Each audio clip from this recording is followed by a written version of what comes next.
Hey you guys, what's going on? I'm going to start this video by telling you about some of the injuries, serious injuries, that I've had over the years. First and foremost that comes to mind is my torn ACL. That was one, completely just bang, just went. Other people around me physically heard it snap. To me, it felt like I was shot. It seemed much louder than it probably actually was. But not only did I hear it, I obviously felt it reverberate up my body. Another one I had was a severe shoulder separation. So bad I couldn't even, there's not much I could do with my arm for months. I just literally had to use, it was this shoulder, I had to use my left arm to move my right arm around for anything. I tried my best to, I put it in a sling. But that shit gets old if anyone's ever used one of those things before. Pardon me. So I literally, anytime I had to put it up on my desk or table, I took my left arm, plopped it on there. And another one I had was pretty serious. It's more gross than serious. This little finger I almost had ripped off from my body. And what happened was it was in practice, and football practice that is, not jiu-jitsu. My finger got caught in one of our offensive linemen's helmet. And because he's an offensive lineman and all offensive linemen are pricks, when he got caught in there, he went like that and it snapped my finger that way, and it literally was just dangling here, just all the nasty guts and everything hanging out. But so anyhow, those are kind of some of the more serious injuries I've had.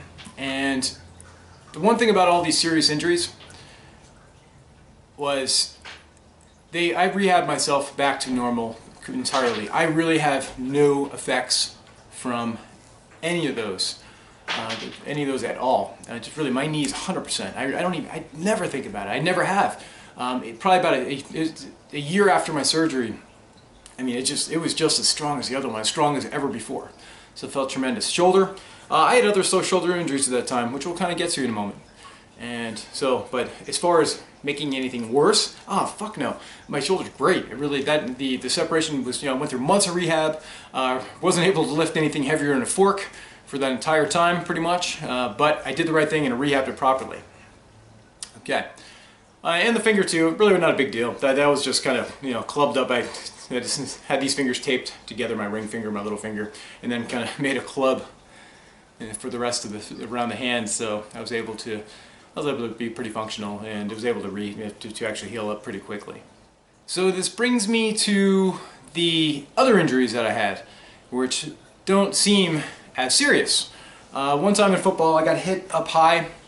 I can't remember if it was a fullback or something, but I got hit up high in the on the outside of my quadricep, and my hip felt the thrust of that, pretty much the blow, and it really, my hip was killing me.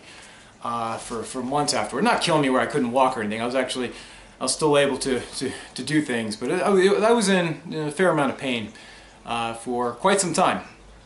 As far as shoulder injury, both shoulders, I also, besides that separation, I had a lot of AC sprains, which is just a sprain at the AC joint and in your shoulder on both. Okay. Yeah, I was in pain. Obviously, it wasn't a full separation, obviously, but I was so. What I did, I kind of just worked through it, whether it be training, working out, or continuing to play football. And trying to think what else. Well, I guess that's good enough as far as these. So, and then actually, definitely mention this one. One time, my sophomore year in college, I got a concussion during summer camp. Preseason, and it wasn't a bad one. It was one of those things where I remember I definitely smelled roses. Anytime I got a concussion, I always smell roses. It seems it's kind of weird, but it was helmet-to-helmet contact. Didn't even seem that big of a deal. It's kind of one of those things. I kind of shook it off. Ended up with a headache, and I tell you, I really didn't tell anyone because it's one of those things. And even back in the day, this is a while ago, you had a concussion, you pretty much had to sit out, and the last thing you want to do is lose your place on the depth chart. And if you have to sit out during summer camp, it's just like a month before the football season begins. let's face it, man, I mean, you're going to be screwed for that whole year because you're going to have to try and leapfrog all those people that you'd already passed on the depth chart. So I didn't really tell anyone, and the stupid thing was, I played that entire season with a freaking headache. Not like a huge headache, but just kind of like one day you had a little too much to drink the night before and your head fucking hurts. You know, the next day, that's kind of what it was. I was just kind of medicating with just lots of Advil. We used to have in the trainer room in the football facility those rip open tabs of Advil, and they had like 2 in each. Every day I used to go in there and take 3 of those packs and throw them down. Eventually, I kind of got caught with by one of the trainers. She'd noticed. She's like, "I see you're taking, coming in and grabbing the Advil every day. What's up?" And I said, "Oh, it's just my shoulder." Just because she knew I had shoulder injuries as well. Of course, I didn't tell her with my head. I would have had to sit out for weeks, I'm sure. So, like an idiot, I played through it back then. So, but anyways, all these injuries that I just mentioned, even though they probably, besides a concussion, but the AC sprains, the pain in my hip, these are the ones that I still feel to today. The ones where I probably should have said something, but I didn't. To say, I'm really hurting, and I probably need to sit out. I mean, the shoulder pain I had was pretty bad actually. It wasn't, again, I could move and raise my arm and stuff like that, but I was in pretty bad pain. I remember there was a few times when I made contact with an offensive player, and I mean, it literally brought me to tears.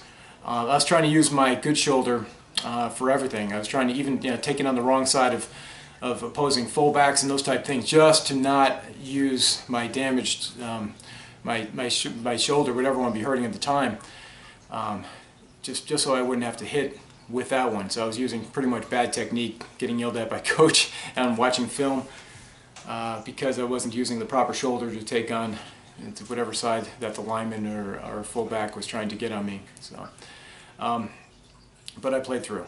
This brings me back to the false choice that people are often given when someone else tells you or asks you, but let's face it, it's telling. They say, "Are you hurt or are you injured?" I saw some NFL players actually talk about this, and God, I should probably Google it and just put it on here as well. But he was right. Essentially, what they're asking you, are you a pussy or not? It's a total false choice bullshit. Because let me tell you, I forget how they didn't actually use that phrase back when I was playing competitive sports. I think they used to say like, "Can you go?" type thing, which is kind of the same thing. Or are you pussy? Or are you man? And it's just so stupid now that I look back at it. I evidently I didn't have the moral courage to stick up for myself. Say, and because and say, "No, fuck no, man, I'm hurt. I'm bad. I need to go talk to a trainer." But at the time I didn't have the moral courage to do that.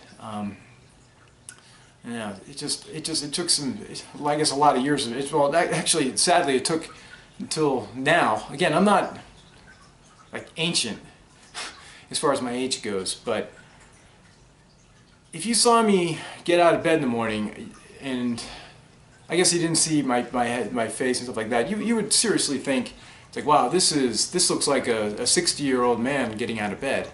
The first 10-15 minutes of my day, I'm not straightened up. I'm trying to get my body warm enough, and to be able to sit up straight and or walk around straight. I feel it on my back, I feel it on my hips, shoulders, of course. It's just everything, except my knee. Actually, again, that's probably my most serious injury that I had with the biggest surgery and the longest rehab. But I never feel it there. But it just my point is,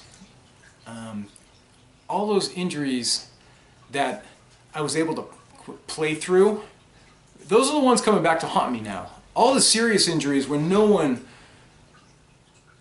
disputed how badly injured I was. Okay, it's just when you tear an ACL or something like that, people are like, "Oh, yeah." They don't question you. They don't come up to you and say, You know, are you hurt or are you injured? You know, they know. They know.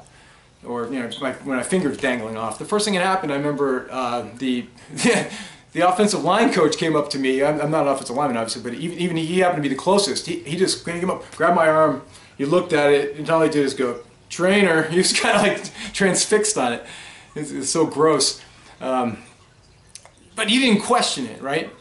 That it was bad, and it needed attention immediately, and there's no chance I'm playing. You know, I should be playing at that moment. So it's just a false choice that when you're given that, it's fucking bullshit, man. And here's the thing you have to pay attention. If anyone tells you that or asks you that question, are you hurt or are you injured? You know, just know that person doesn't give a fuck about you. That person doesn't give a goddamn about your health and how you're going to feel, you know, not just at that moment, but how you're going to feel in 10 years after that, you know, 20 years, maybe even shorter time than 10 years. But that person doesn't give a goddamn. So they kind of expose themselves. So please know that. And it's just not right. I mean, you just have the moral courage that I didn't, for sure. So the thing is, you can learn a lot from a moron, you know. So please do. I don't think intelligent people probably don't have all the lessons, I suppose, that dummies tend to have learned over their life. But I guess I'm not a true dummy, because I actually do have learned, because this past week, not that I'm horribly injured, but I haven't been, I'm doing this video on Saturday, I've not been to jiu-jitsu since Tuesday. I have this huge welt in my calf. I caught a knee to drill. Someone's weight came down on my calf. With his knee, and I have this knot in there. It's like hard as like a golf ball, and it hurts to touch so bad. So so that's why this whole thing has come about, I suppose. It's just, you know, when I'm just thinking about this injury, because I had this question. I'm like, you know, by the time even Friday came around, I'm like, all right, am I ready to go back? Can I go? Can I go? You know, you get it. We're in jiu-jitsu, man. We all love it, right? You know, we get anxious to go back.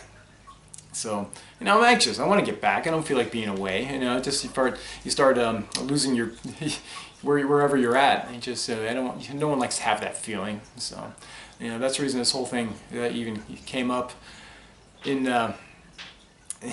my head to begin with. So, a general guideline that I use now as to whether if I'm going to train or not through an injury, and let's face it, they are all injuries, just to different degrees.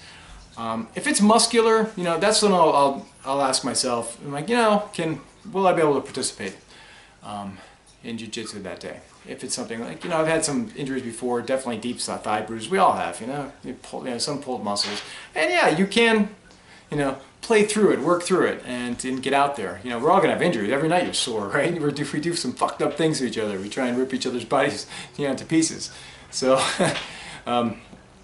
it's gonna happen. But here's the thing that I've learned now, and if it's something in a joint being where, you know, the two bones connect, you know, things like the shoulder, wrist, elbow, knee, hip, those are all joints. Your ankle. If it's something in there and that really in pain, I knock it off immediately. And the reason being, it's a lot of times when you're playing sport, you're participating at your school in jiu-jitsu, your adrenaline's going, so you're not going to quite feel even the full brunt of that pain until probably later that day or night.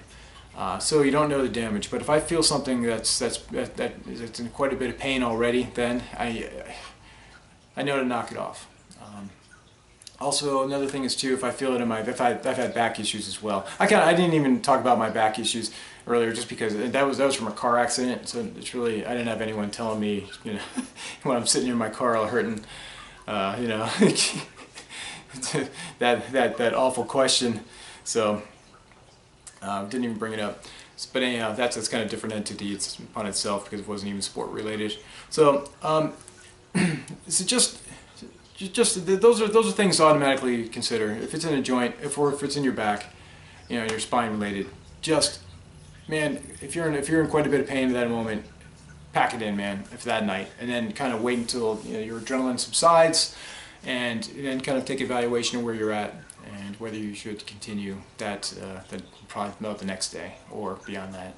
So, thanks again for watching, guys. And again, as always, I do appreciate it. And if you haven't, please subscribe here. Smash that subscribe button that you see down below. We'll talk to you soon. Os.